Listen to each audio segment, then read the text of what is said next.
Tamang tambay ba ang goal mo ngayon? O nagka-crave ka ng dagat? Nako! Inabutan ka na ng tag-ulan pero hindi ka pa rin nakakapagdagat. Kahit langhap lang, kahit labas lang sana to relax and unwind. Unwind? Magastos yun! Don't worry, cause I got you! Oh, talaga?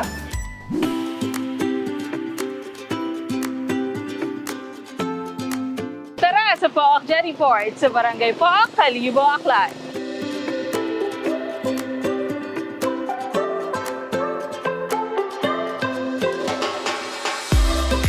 Ang bayan ng Kalibo ay isang first-class municipality na nagsisilbing kabisera ng lalawigan ng Aklan. Ito rin ang pangunahing gateway papuntang Boracay Island at ang pinagmulan ng mother of all Philippine festivals, ang makulay na Ati-Atihan Festival. Pero higit pa sa mga tanawin at kapistahan, ang Kalibo ay isang kakaibang karanasan, lalo na ang mainit, bukas palad, at taos-pusong pagtanggap ng mga kalibonhon sa bawat bumibisita dito. Isang 15-minute tricycle ride mula sa sentro ng Kalibo at makakarating ka na sa isa sa mga pinakakilalang pasyalan ng mga kalibonhon at mga taga-karatig lugar. Ang Pook Jetty Port, dito sa Barangay Pook, Kalibo, Aklan. Sa pamasahing 40 pesos per person o 260 pesos per tricycle rent, not bad.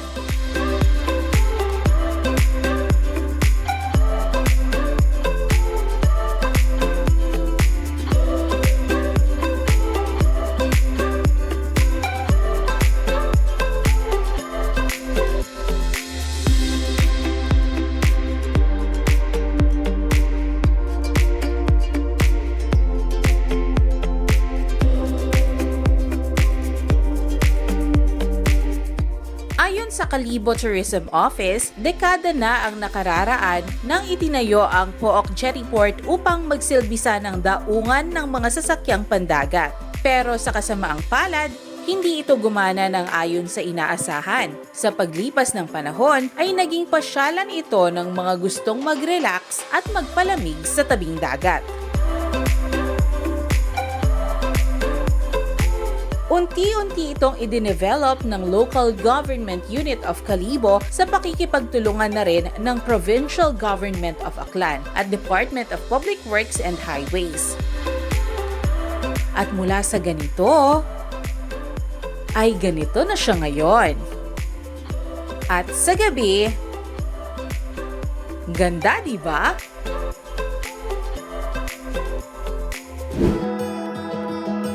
Used to stay up at night, hoping one day that the stars would align. Left a trail of broken hearts, but you were different from the start. How you smiled when you said my name that night. It's like I dreamed you up inside my head. I thought the picture perfect love was only in frames. Guess I pulled you right from the page into reality. Feels like I'm falling deep into your gravity. 'Cause it's like I dreamed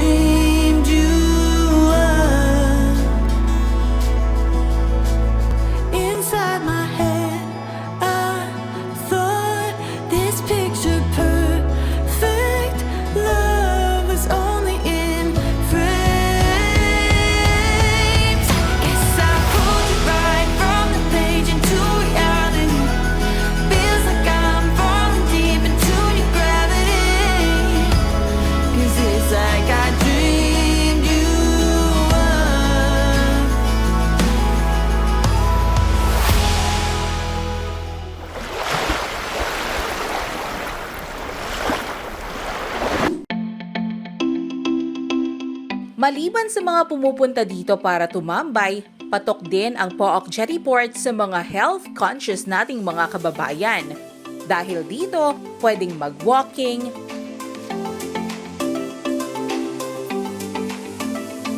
jogging,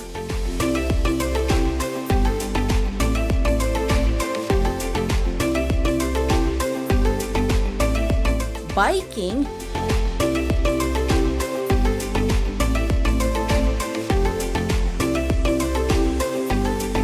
at marami pang iba. Umaga man, hapon, o gabi. Kung ang hanap mo ay fresh air at vitamin C, ang Pook Jettyport ang sagot dyan. Ito yung destination namin para mag-jogging. Mga twice a week po kami dito lagi nagpunta. Mas maganda kasi ngayon kasi meron siyang way from New Busuan tapos papuntang airport po na mas mapadali po yung pagdaan. For me po, yung magandang gawing activity dito is bonding with family. Since maraming nagapunta dito para mag-bond with family at the same time, for activities like this, maganda siyang destination for jogging. Nakakawala ng pagod. Sa akin naman po is after class, maganda dito magpunta together with my classmates po. Kasi pag mag-agda kami tuwing sunset mana is manami kita review mana mamag, nakaka-relax sila mang utak. Pero hindi lang yan. Kung napasyal ka dito at may nakita kang mga kabataang parang nag-glide sa tubig, walang dudang sila Kuya Lou yan at ang mga members ng Pook Skim Crew. Isang klaseng extreme sport ang skimboarding kung saan ang ginagamit na board ay mas maliit kung ikukumpara sa regular na surfboard.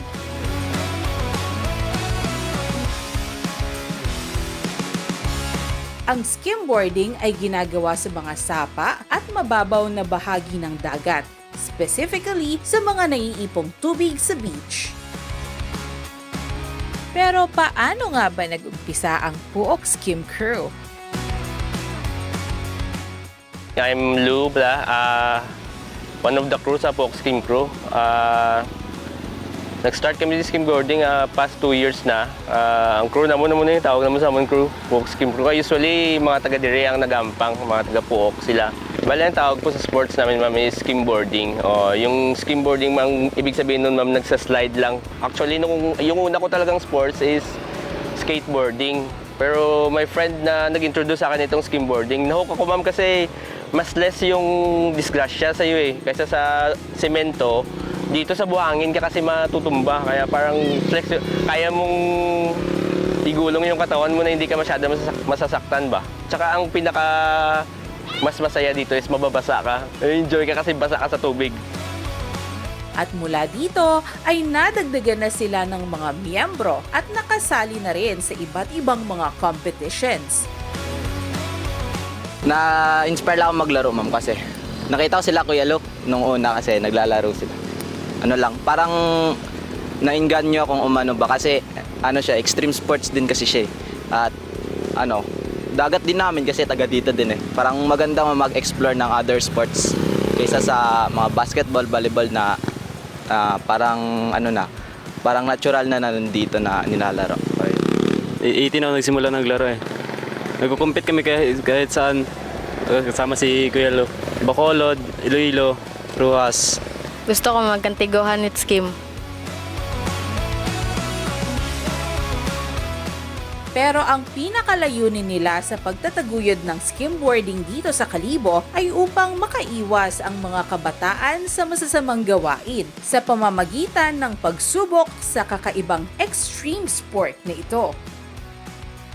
Actually, ma'am, wondering, wala gid ko idea during a place nga for skimboarding gali siya nga lugar kasi akala ko saklan kasi bundok, walang dagat, parang ganun ba. Wala akong idea. Pero nung 3 days pa lang ako dito nagstay, meron akong nakita na isa na naglalaro ng skim. So, bali doon naman hook yung interest ko kasi nung pag-try ko, ma'am, marunong pa pala ako, kaya ko pa pala maglaro. So, nagpagawa ko ng board. Tapos habang naglalaro kami dito, sila, yung mga bata, tumitingin sa amin, sabi niya, ang cool naman ni Manong, nag-slide sa ano, tapos nagtitrick. So, paturo kaya kami sa kanya. Kaya yun ma'am, tinuruan ko sila. Tapos dumami kami ng dumami. Kaso nga lang, maliit pa lang yung buong board. Hanggang nakaabot kami na nagpa-competition kami na kami-kami lang. Sila yung mga participants. Hindi namin alam ma'am na may nakaalam pala na iba na prudent na gusto din sana magpa-event dito na para makilala yung skimboarding. So bali yung mga dati na mga crew naglalaro, tinipon namin sila lahat ma'am. Dito naglaro kami hasta yung mga dating watak-watak na community, nag-isa na lang kami. Mga gustong mag-join sa amin, pwede naman kayo mag-join pag nakikita nyo kami maglaro dito. Maganda din tong sports kasi iwas sa sa mga bisyo. Kasi uso ngayon bisyo sa kabataan yun.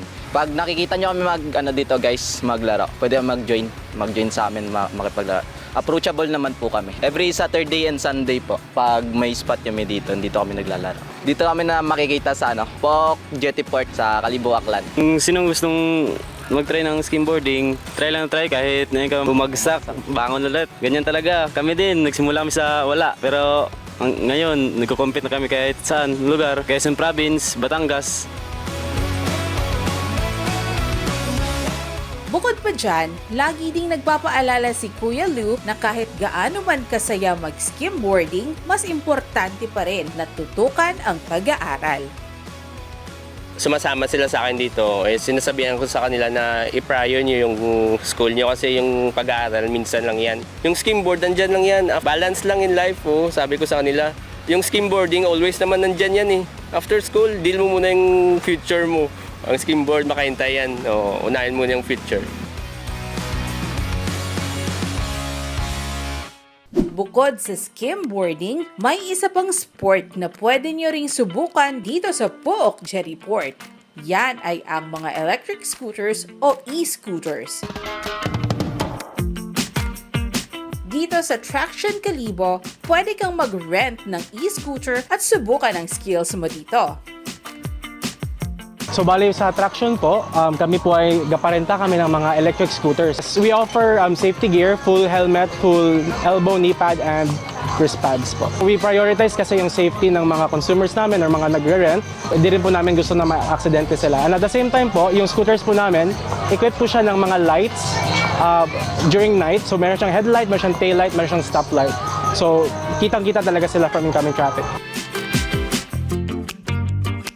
Bilang isang hobbyist, e-scooters ang isa sa mga nakahiligan ni Carl Renzo. Ito rin ang naging inspirasyon niya para umpisahan ang pinakaunang e-scooter for rent business dito sa Kalibo. Actually, hobbyist ako kasi before. I really like electric scooters before. So meron talaga akong personal scooter before na isa. And then, may opportunity ako na pumunta sa South Korea before. Nakalive ako doon for 2 years. And nakita ko siya na parang marami siya. And why not, sabi ko, bring natin dito sa Kalibo yung experience na yan. Especially na nakita ko na napakaganda dito sa Jettyport sa POOK. Kaya kung curious ka sa mga e-scooters, pwede mo itong subukan dito sa Kalibo Jettyport. Traction Kalibo Food Hub po is open from 3 p.m. up until 9:30 p.m. However, kung gusto niyo po ng reservations like on a different times, like usually kasi mga barkada yung mga nagpupunta dito, so nagpapa-reserve sila in the morning. So minsan pwede po ganon as long as mag-PM po sila sa aming page sa Facebook.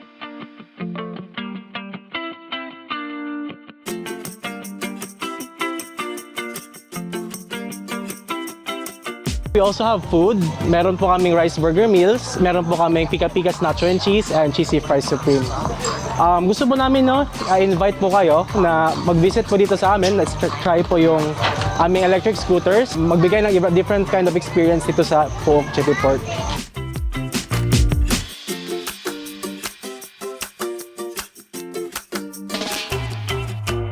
Pagod ka na ba sa mga physical activities? Magpakabusog naman tayo sa mga pagkaing makikita dito sa POOK Jettyport. Di ka mauubusan ng options dito. Mula sa mga street food staples tulad ng fish balls at kwek-kwek, hanggang sa rice meals.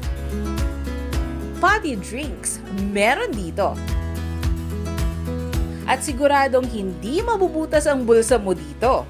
At dito, malalaman natin kung saan naabot ang 50 pesos ko dito sa food terminal ng Pook Jetport. So kasama natin si Jackie Lou.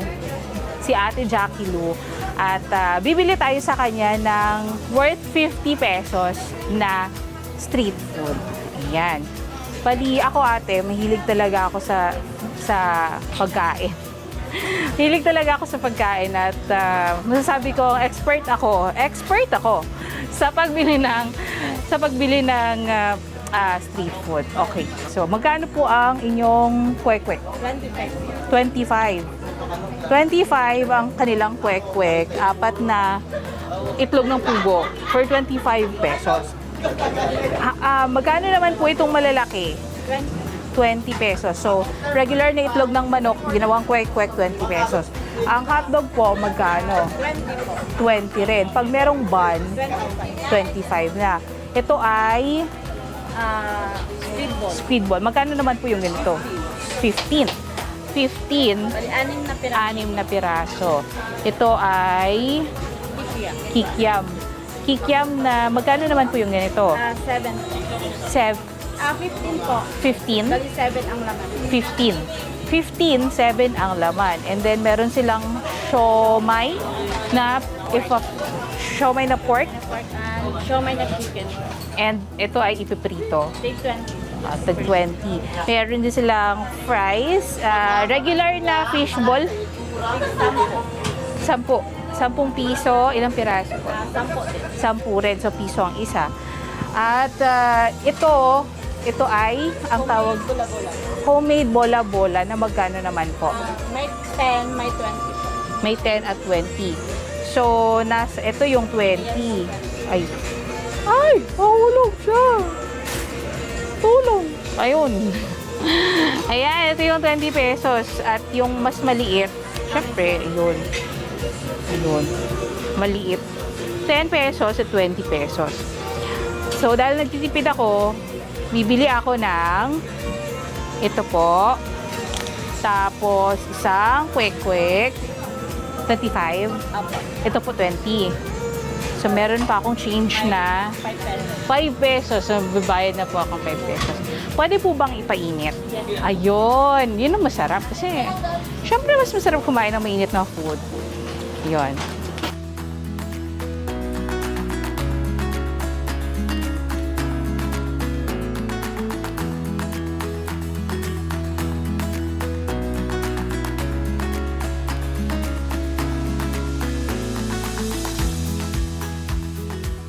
So, ito na yung aking pagkain. Ready na akong kumain dahil gutom na ako. Tara, kain tayo.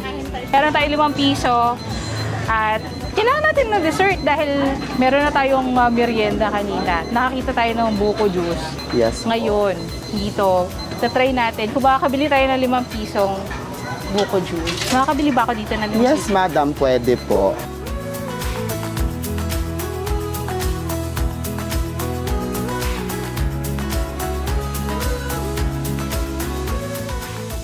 Bukod pa dyan, may mga kiosks din dito na pwede niyong itry. We offer coffee, snacks, and drinks dito sa Pook. Yeah, like we offer pastas, chicken, and rice meals like mga silog, sisling, and coffees, and fruit drinks. Yung mga ganon. Fruit drinks, shakes, and everything. All in one. Parang resto na pinamaliit, ganon. Visit us, Lihim Restaurante. Available kami dito sa Pook from 3 p.m. until 10 p.m.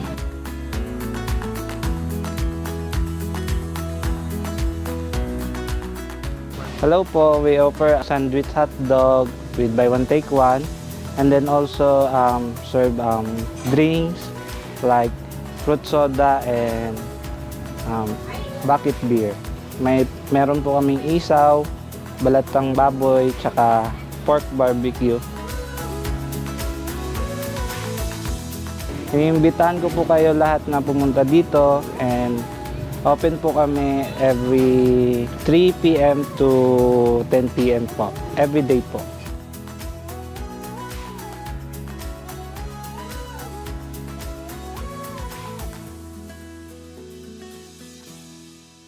Dahil sa ganda ng place, marami talagang pumupunta dito para mag-relax, unwind, and to have a great time.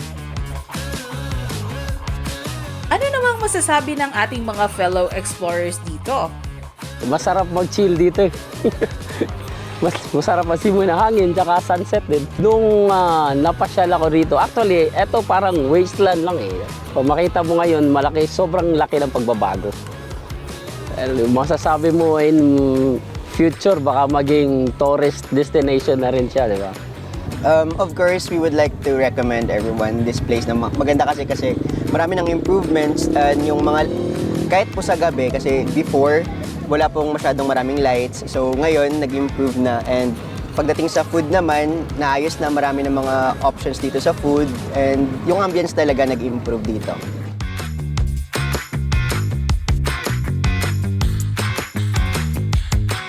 Kaya if you're looking for a place para maging physically fit, makipag-bonding with friends, family, or loved ones, o sadyang gusto mo lang mag-unwind at magmuni-muni, Pook Jettyport is the place to be. Isa itong certified pang bucket list, pocket-friendly, at spot-on destination para sa lahat na siguradong inyong babalik-balikan. Ako si Peach Ledesma. Samahan niyo ulit kami sa susunod upang tuklasin ang Panay, isang biyahe, isang kwento at a time. Dito sa Panay Explorer.